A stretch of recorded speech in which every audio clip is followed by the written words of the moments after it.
motherfucking Eagle Double G. Alam nyo ngayon lang nangyari sa kasaysayan ng Pilipinas, sa kasaysayan ng politika. Gina Guevara, hello, hello.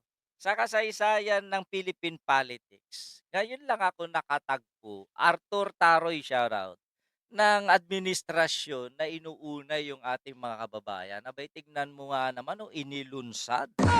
Inulunsad ng administrasyon ni Bongbong Marcos Bangag Adik Week Leader yung pambansang butika. Nakita ko kahapon dun sa balita, abay 30 centavos lamang ang presyo ng mga pang-maintenance. 'Di ba? Napakalaking tulong 'yan sa ating mga kababayan na may karamdaman na nangangailangan ng pang-araw-araw na gamutan.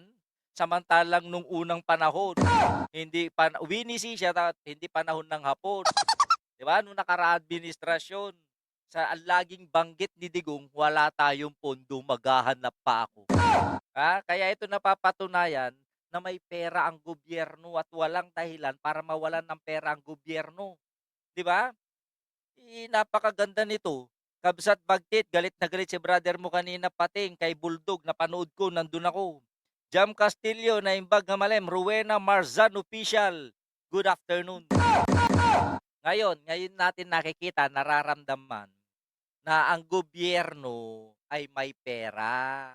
Hindi tulad noon na napakaganda nito kaya sabi ko unahin ko 'to dahil magandang balita kaya hindi na problema yung ating mga babayan diyan ng murang bilihin, ng mga gamot, andiyan na.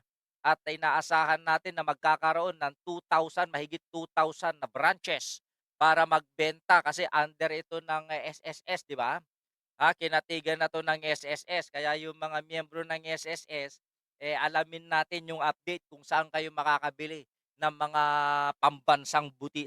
makakahanap ng mga pambansang butika na 'to. Ha? It's the motherfucking Eagle Double G. Hello po sa lahat, love correct. Sabi dito, Rowena Marzan, sino 'yun? Betty Bush, congrats Pilipino. Sabi naman Berlita Davila, walang tigil ng daldal si Tiangco. Kaya sabi ni Kung Abante, gusto mo bang maging meow-meow? Nako, alam na natin ang pinanggalingan ni Tiangco. Pinagtatakpan lamang niya yung kapalpakan niya noong election 2025 na inilaglag niya. Yung bagong alyansa. It's the Okay. motherfucking Eagle Double G. M. Jollyland. Hello, hello. Jolly, saan ka nagpupunta?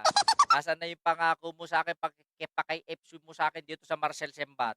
Wala na. Oo,